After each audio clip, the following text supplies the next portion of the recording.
अहिंसा तीर्थ प्रणेता, अहिंसा तीर्थ प्रणेता, जय जय हो भारत गौरव राष्ट्र संत प्रमुख सागर। स्वर्णिम स्वर्ण जयंती का अवसर ये महान है, मिलकर हम मनाएंगे गुरुवर देश की शान है प्रमुख सागर। जय हो गुरुवर प्रमुख सागर, जय हो गुरुवर।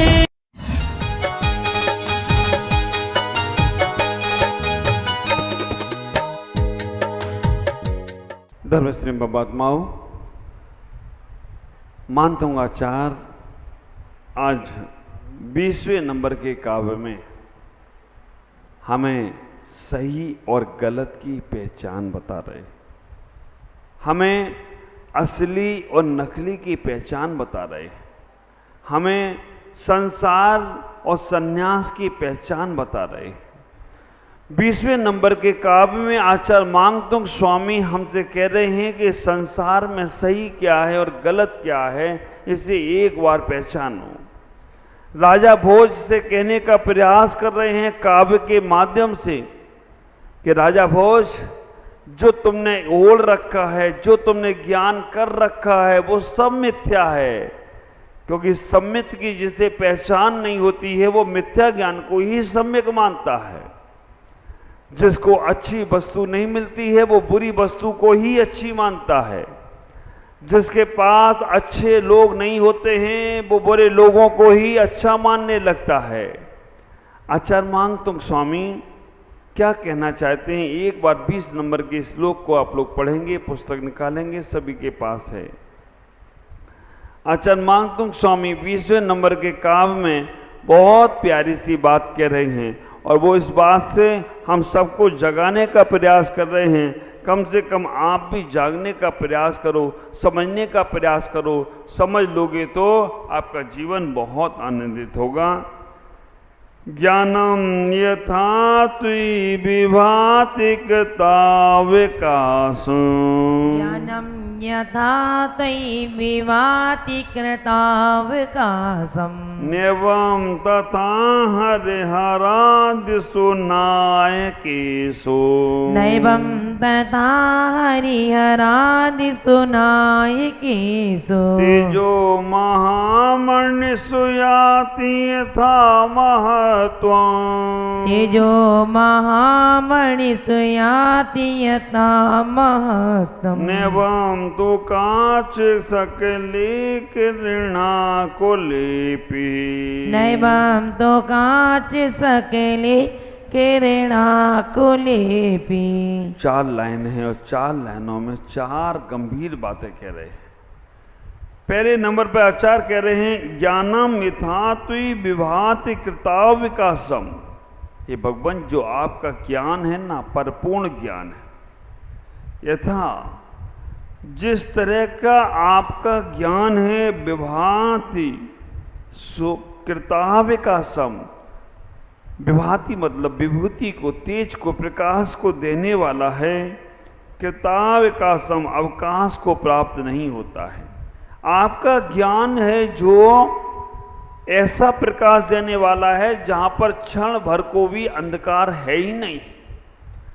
ख्याल करो, एक ऐसा ज्ञान हमें मिला है जिससे क्षण भर को भी अज्ञानता प्राप्ति नहीं होती है। क्षण भर को भी मेरे मन में राग और द्वेष का भाव ही नहीं आता है। ऐसा ज्ञान प्राप्त हुआ है कि भगवान क्षण भर के लिए भी मन बाहर नहीं जाता है, क्योंकि बाहर जाते ही अज्ञान की धूप लगने लगती है। बाहर जाते ही भौतिकता के पदार्थ हमारे ऊपर हावी होने लगते हैं।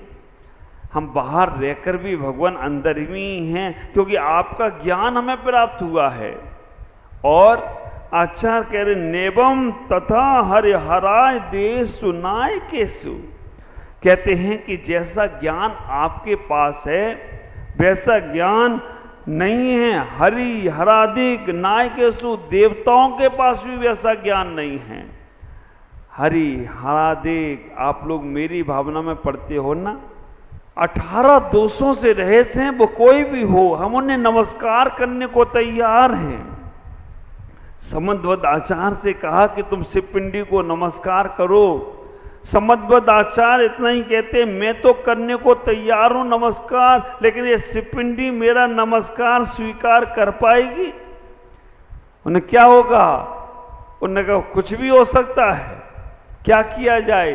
बांध दो शिवपिंडी को, कहीं यहां से वहां खिसक गई तो, कहीं उड़ के चली गई तो ख्याल करके रखना। और शिवपिंडी को बंधवा दिया गया। और जब आचार्य समदवद स्वामी स्वयंभू स्तोत्र पढ़ते हैं, स्वयं भवा बोधतान वतले, तो विचार करके रखना 2400 भगवान की स्तुति करते हैं।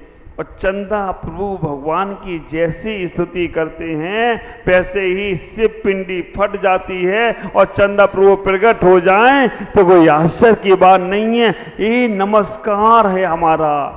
ख्याल करना, आचार्य यहाँ कह रहे हैं कि मेरा नमस्कार स्वीकार करना है तो 18 दोषों से रहित करो। आप 18 दोषों से रहित हो गए हैं वो भगवान, हम उनको वो ही मेरा नमस्कार झेल सकते हैं। बाकी के तो चमत्कार को नमस्कार करते हैं। हमारे चमत्कार में नमस्कार नहीं है। हमारे यहाँ तो नमस्कार ही ऐसा है कि उसमें चमत्कार अपने आप हो जाता है। हमारा नमस्कार इतना सम्यक है। आचार्य मांगतुंग स्वामी यहाँ कह रहे हैं, हे भगवान नेवा तथा हरिहरा दिशुनाय केशु, आप जैसे ज्ञान का प्रकाश किसी के पास नहीं है। ख्याल करो, 3 लोग के नाच जैसी वीतरागता, 3 लोग के नाच जैसी सुंदरता, 3 लोग के नाच जैसा ज्ञान आपको कहीं और मिलेगा? हाँ, सुनार की दुकान पर परचूनी का सामान नहीं मिलता है। ख्याल करना, सुनार की दुकान पर परचूनी का सामान नहीं मिलता है। वीतरागी के यहाँ सरागिता का सामान मिलता नहीं है। खूब लेने के लिए चले जाओ, खूब पैसा देना सुनार को, ज्वेलर्स वाले को, कहना कि 1 लाख रुपए का तुम्हारा हार है गले का, हम 2 लाख दे रहे, सब्जी बेच दो हवाएं दिए। वो कहेगा सब्जी वाले के पास जा। हमारे वीतरागी भगवान के पास जाकर तुम खूब कुछ करना, लेकिन वो कहेंगे संसार तो हम तुम्हें देंगे नहीं, क्योंकि संसार चाहिए तो संसारियों के पास जाओ और वीतरागता चाहिए तो मेरे पास आओ। क्योंकि जो परमात्मा के पास ज्ञान मिल रहा है, जो परमात्मा के माध्यम से, गुरुओं के माध्यम से मिल रहा है, वो संसार में कहीं और नहीं मिलेगा। पहले जब लाइट नहीं थी तब लोग कैसे जीते थे? लाइट नहीं थी पहले। कहते हैं सुकमाल मुनि के घर में जब राजा उनसे मिलने आया, और राजा जब मिलने आया तो उनने एक दीपक जला दिया। दीपक की रोशनी में ही सुकमाल मुनि के आंखों में से आंसू आ गए, उन्हें धुंधला दिखने लगा। राजा ने पूछा, सुकमाल, वो राजा आया तो आरती उतारी, और आरती उतारी तो वो उसका प्रकाश सुकमाल की आंखों में चमकने लगा। सुकमाल युवराज बार बार आंखें चमचमाते थे। राजा ने पूछा सुकमाल की माँ से, क्या तुम्हारे बेटे को आंखों की बीमारी है? वो माँ हंसी मुस्कुराई। उस माँ ने कहा मेरे बेटे को आंखों की बीमारी नहीं है, आज पहली बार इसने दीपक के प्रकाश में अपनी आंखें खोली हैं, क्योंकि ये तो रत्नों के प्रकाश में रहता है, रतन का ही प्रकाश इसके पास जाता है, दीपक का भी प्रकाश नहीं देखा इसने। आज आपकी उतारी, आरती उतारी तो दीपक की ज्योति के कारण आंखें टिमटिमा रही हैं। ख्याल करना, जब आप लोग गाते भी ना, सरसों का दाना जिनको चुभता था, कैसे जब वहां पर वो सुकमाल मुनि के पास पहुंचे राजा, तो उनको स्वागत में कुछ यहाँ डाला गया।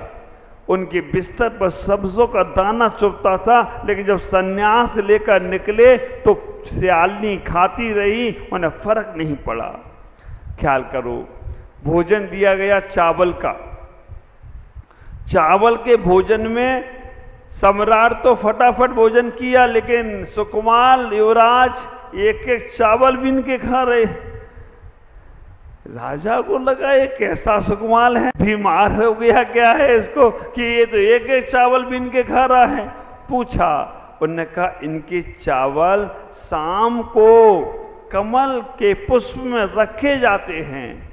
वो जो कमल का पुष्प छिपता है और सुबह जब सूर्योदय में कमल खिलता है तो उसका चावल इतने सॉफ्ट हो जाते हैं, वो ही मेरा पुत्र खाता है। लेकिन उतने पुष्प उतने चावल नहीं थे, तो तुम्हारे लिए भी चावल बनाए गए, इसलिए उनके चावलों को इसमें मिला दिया गया, इसलिए ये चावल अपने मतलब का बीन के खा रहा है।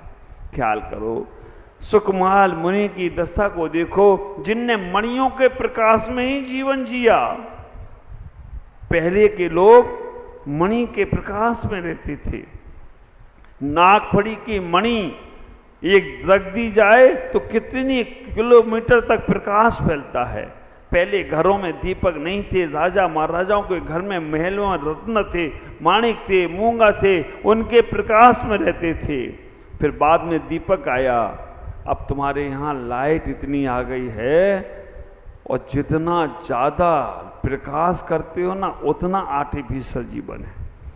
अब देखना, कपड़े वाले के यहाँ दुकान पे जाओ, बिना लाइट के वो कपड़ा नहीं दिखा सकता। दिन में भी कपड़ा लाइट लगाएगा। प्रदीप भाई अब विचार करना, कपड़े सुनार वाले के यहाँ जाओ, वो भी लाइट में, क्योंकि तुम्हें लाइट पसंद है, चमक धमक पसंद है। और जब चमक धमक में रहते हो ना तो फिर नकली माल में चले जाते हो। आप नेचुरल जो भगवान ने तुम्हें भेजा था कि भाई बिल्कुल नेचुरल लेना, लेकिन तुम्हें इतनी चमक धमक पसंद है, खूब लीपा पोती करते हो और चमक धमक में सारी ओरिजिनलिटी खत्म हो जाती है। पहले टीवी आती थी ना, पहले टीवी ब्लैक एंड वाइट रहती थी, अब आजकल टीवी रंगीन होती है। पहले बीवी ब्लैक एंड वाइट रहती थी, आजकल बीवी बिल्कुल रंगीन रहती। तुम पसंद ही नहीं करोगे बिना श्रृंगार की, और बिना श्रृंगार की पसंद नहीं करोगे तो वो लीपा पोती करेगी, और लीपा पोती करेगी। तुम तो कम दोगे, मोहल्ले वाले ज्यादा देखेंगे, क्योंकि बिल्कुल आइटम बन के आ रहा है। तो अब विचार करना, आचार्य कह रहे हैं मणियों का जो प्रकाश होता था वो प्रकाश आज नहीं है। अगली लाइन, नेवम दुकाच सकले किरणा कुलेपी, कहते हैं कि हे भगवान, कांच का प्रकाश कितना भी चमकता हो लेकिन मणियों का स्थान प्राप्त नहीं कर सकता। विचार करना, सूर्य के प्रकाश में कांच रख दिया जाए और रत्न रख दिए जाएं तो कांच ऐसा चमकता है, ऐसा लगता है कि असली तो यही है। और रत्न रख दिया, रत्नों का चमक, अक्सर ऐसा होता है नकली चीज ज्यादा चमकती है और असली चीज ज्यादा प्रभावकारी होती है। नकली की चमक थोड़ी देर रहेगी, उसके बाद समाप्त। क्रीम, पाउडर, लिपस्टिक, चिपस्टिक की का प्रभाव कितनी देर है, कितनी देर, थोड़ी देर, पसीना निकला धुल जाएगा। लेकिन जो तुम्हें नेचुरल परमात्मा ने रूप भेजा है, सुंदरता भेजी है, कितना पसीना निकले उतना रूप और निखरता है। पसीना निकलने से आप विचार करके रखना, आपके शरीर का मैल निकल जाता है और आप चमकने लगते हो। सर्दियों में साधु को देखना काले होते, गर्मी में साधु को देखना चमक जाते हैं। क्यों? क्योंकि सर्दियों में पसीना निकलता नहीं है और नहीं निकलता, मैल जमता जाता है और गर्मी आती है, पसीना निकलता है, मैल धुल जाता है और चमक आ जाती है। ख्याल करो, आचार्य इतना ही कहने का प्रयास कर रहे हैं, हे भगवान, मैंने बहुत बार नकली चीज़ों में फंसा हूँ, बहुत बार वस्तुओं को देखा है, बहुत बार आर्टिफिशियलों में फंसा हूँ। और आप ख्याल करो, आजकल ज्वेलरी भी है ना, ज्वेलर्स के पास भी जाते हो तो असली भी जाते, लेकिन नकली, और नकली डायमंड का सेट देखना और असली देखना, चमक ज्यादा काय में होगी? हाँ, नकली वाले में ज्यादा चमक। अमेरिकन डायमंड, ये दिख रहे ना, ये अष्टप्रातिया जितने, ये सब अमेरिकन डायमंड वाले। ओरिजिनल तो एक लग जाए तो उसकी चमक ये ले नहीं सकते हैं, लेकिन नकली में ज्यादा। नकली और असली की पहचान करना सीखो। जहां से तुम्हें तुम्हारा कल्याण का मार्ग मिलता हो, जहां से तुम्हें सुख और शांति की प्राप्ति होती हो, वहां भले ही दिखावा ना हो। हम दिखावे के ऊपर चले जाते हैं, हम विज्ञापन की ओर चले जाते हैं। विज्ञापन में केवल दिखावा ही दिखावा है। विचार करो, हम जो चीज बाजार में 100, 200, 500 की मिलती है, लेकिन जब उस चीज का विज्ञापन होकर आता है तो वही चीज हजारों की और लाखों में बिकने लगती है। भाई चीज तो वही है, लेकिन विज्ञापन के माध्यम से, विज्ञापन वाला कोई फ्री में विज्ञापन नहीं कर रहा है। विज्ञापन वाला विज्ञापन कर रहा है तो उसका पैसा भी तुमसे ही ले रहा है और तुम्हें मूर्ख बनाने का प्रयास कर रहा है। आप विचार करके रखना, चंदन का पेड़ की खुशबू अलग ही होगी, हजारों बबूल के पेड़ लगे हों उसका प्रभाव नहीं पड़ेगा, लेकिन एक चंदन का वृक्ष लग जाए तो उसका प्रभाव बहुत हुआ करता है। इतना इस काव्य से समझना है। हजारों, करोड़ों, लाखों देवी देवताओं को सर पटक लेना तुम, हजारों करोड़ों देवी देवताओं को सर पटक लेना और एक बार अपना परमात्मा के सामने सर झुका देना, उसी दिन से तुम्हारा कल्याण होता चला जाए तो कोई आश्चर्य की बात नहीं होगी। खूब मंत्रियों को, चपरासियों को, सैनिकों को हाथ पैर जोड़ते रहो, लेकिन एक बार सम्राट से दोस्ती हो गई ना तो सब मंत्री, संतरी, चपरासी, सब सैनिक तुम्हारे आगे पीछे घूमेंगे। हमें इतना ही सोचना है, हमें एक बार वीतरागता के प्रति आकर्षण होना है। सरागी का ज्ञान सरागता के साथ होगा और वीतरागी का ज्ञान वीतरागता के साथ होगा। ख्याल करो, जो व्यक्ति खुद बंधन से मुक्त नहीं हो सका वो तुम्हें क्या बंधन से मुक्त करेगा? जो खुद भी अपने कपड़े नहीं छोड़ सका वो तुम्हारे कपड़े क्या छुड़ाएगा? जो खुद संसार नहीं छोड़ सका, घर परिवार नहीं छोड़ सका, अस्त्र शस्त्र नहीं छोड़ सका, वो तुम्हारे अस्त्र शस्त्र कैसे छुड़ाएगा? जो खुद नशा करना नहीं छोड़ सका वो तुम्हारे नशा कैसे छुड़ाएगा? इसलिए जिसने सब छोड़ दिया वही तुम्हें सब छुड़वा सकता है। तो आज इस काव्य के माध्यम से आचार्य मांगतुंग स्वामी कह रहे हैं कि भगवान मैं तो 18 दोषों से रहित, कोई भी भगवान हो, चाहे तीर्थंकर हो, चाहे पैगंबर हो, चाहे कई लोगों के नियम होते हैं, हम वीतरागता के अलावा किसी को सर झुकाएंगे नहीं। वज्रजंग राजा जिसका नियम था कि हम भगवान के वीतरागता के अलावा सर नहीं झुकाएंगे, उसने अंगूठी के अंदर भगवान विराजमान कर लिए। हमारे बम्बई के सुरेंद्र जी कोटरिया, उन्होंने अपने गले के हार में, मंत्र में भगवान विराजमान करके रखे हैं। सुबह स्नान करके वो भगवान को धारण करते हैं। पहले के राजा महाराजा करते थे।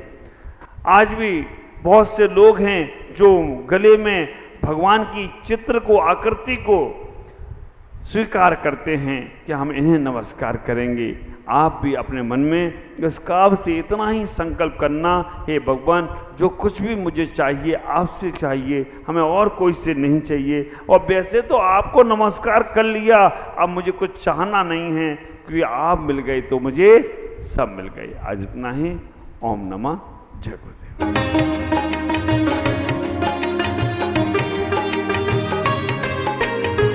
स्वावलंबी सिंघोसी चर्या, अभय हृदय जो धरते हैं, केश लोच का परिचय पालन तपधारी ही करते हैं।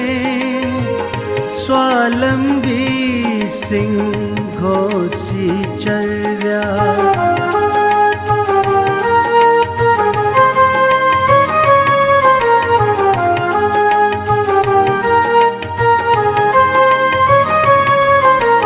जिन शासन के 22 परिचय के हैं जो पालनहारी, धारण कर ये कहलाते हैं 28 मूल गुणों के धारी।